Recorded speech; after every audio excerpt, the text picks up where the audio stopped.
054 or 054 371 2102. You can also email us on hetdeco@gmail.com. At Hetty's World Decor Training School, professionalism is our hallmark.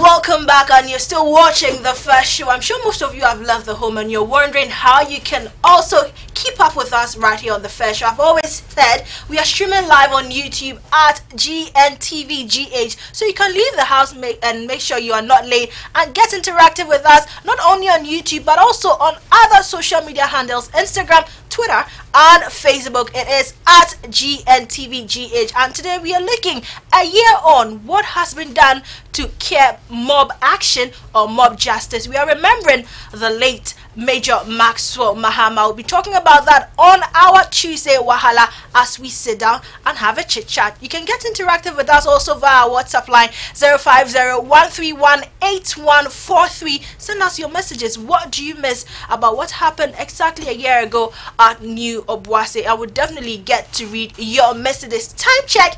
It's business time, and my colleague Bride Nana Kwesi Amaning is standing by to give us some business updates for the day.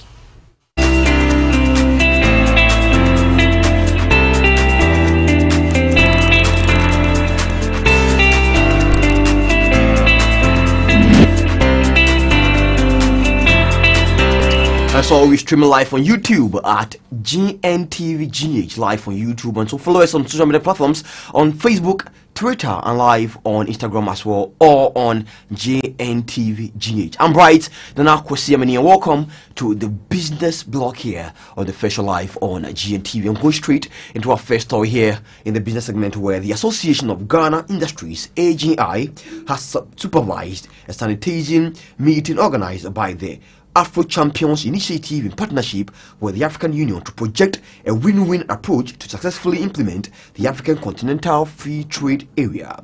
President of the AGI, Dr. Yao Edujemfi, emphasized on the need for African nations to go into strategic partnerships to impact positively on industries in the face of the Continental Free Trade Area.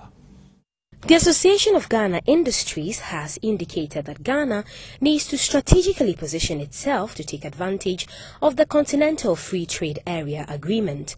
The UN Economic Commission for Africa has estimated the agreement's implementation could increase intra-African trade by 52% by 2022, compared with trade levels in 2010. Speaking at a meeting organized by the AGI in partnership with the African Union and Afro Champions Initiative, President of the AGI, Dr. Yao Edujemfi, touched on what industries are doing to build the partnerships which is lacking among African countries. The basic of any partnership is based on integrity for us to be able to yo-yo. Our business people don't do any succession plan. The practicality we are seeing, the reason why our industries, we are not binding, is that, oh, what if my partner dies and he has two wives? Then the whole agreement of our shareholding becomes a problem. His Excellency, the Commissioner for Trade and Industry of the AU, explained that the CFTA is also expected to enhance competitiveness at the industry and enterprise level through exploitation of opportunities for scale production, continental market access, and better reallocation of resources. The African private sector is looking up to government. The private sector must now change to say, how do we influence government? So the boy is in your court. You have a role to play, and you need it to transform. The issue of impediments. Life is never straightforward. There are always impediments in life. But the question is, how do you change it? I think the fact that it is difficult for you to move from Ghana to Liberia or any other part of Africa is historical. The way our society is organized, that we are connected to the metropolitan. But now the task that comes up for us is to, how do we change the status quo so that we really take care of our interests. We have given the private sector the single African air transport market. With that, you can engage in open skies. Later, Chief Strategist Executive Committee Afro Champions Michael Cotto threw some light on the intended plan for the Afro Champions initiative to fulfill its purpose. The idea is that these companies are major players within the African private sector, and it's important to bring them together. They're the biggest players within the African private sector. It's important to bring them together so that we can pull strengths and work together with African SMEs and smaller businesses across the continent, so you can have a unified African private sector that works hand in hand with governments. You can have public-private partnerships that are African-led, and we can, through these collaborations, be able to initiate a much faster African transformation. Now, the Ghana Institute of Freight Forwarders has opposed the proposed introduction of South Korean Customs Management System, UNIPAS, the best customs trade facilitation tool, according to the World Trade Organization, WTO, as a system to undertake trade facilitation at the ports. According to President of the Institute, Kwabena Ofosu-Appiah, UNIPAS is going to charge them free on board against the 1.4% charged by West Blue and GCNet. Hence, the UNIPAS system is not needed at the port. Ghana Institute of Freight Forwarders have opposed the proposed introduction of new company to undertake trade facilitation activities at the port. According to them, this has intensified with the removal of GCNet and West Blue from the goods clearing process, will cost the nation hugely due to non-expired contracts with them. The introduction of Ghana Link Network Services Limited, hence UNIPAS, is justified by the proposed lower cost compared to that charged by GCNet and West Blue. The UNIPAS system is projected to cost 0.75% on free onboard, which is lower than the charge by GCNet and Dubai Customs of 1%. But the Ghana Institute of Freight Forwarders disagrees. According to the president of the Ghana Institute of Freight Forwarders, Kwabena Ofosu-Appiah, UNIPAS is going to charge them FOB against the 1.4% charged by West Blue and GCNet. But the amount GCNet and West Blue are entitled to is 0.4 and 0.35% respectively. Hence, the UNIPAS system is not needed at the port. The basis for which this agreement has been signed is, one of his arguments is that we have two single windows. We have shown you why that statement cannot be true. The single window is not the aggregation of IT platforms. The single window is achieving a certain set objective of the WTO as to how documents on international trade are lodged. Then he went on to the figures. He argued that the 0.75 was better than 1% plus 4, and then he made it 1.4. We demonstrated to you why that statement cannot be factual. And we are clear in our minds also the redistribution of the 1% and the 4%. And we are clear in our minds that government owns 35% of GCNet. So whatever goes to them, even as the 0.4% of FOB, government takes 35% of it. We demonstrated to you the dividend payouts of GCNet.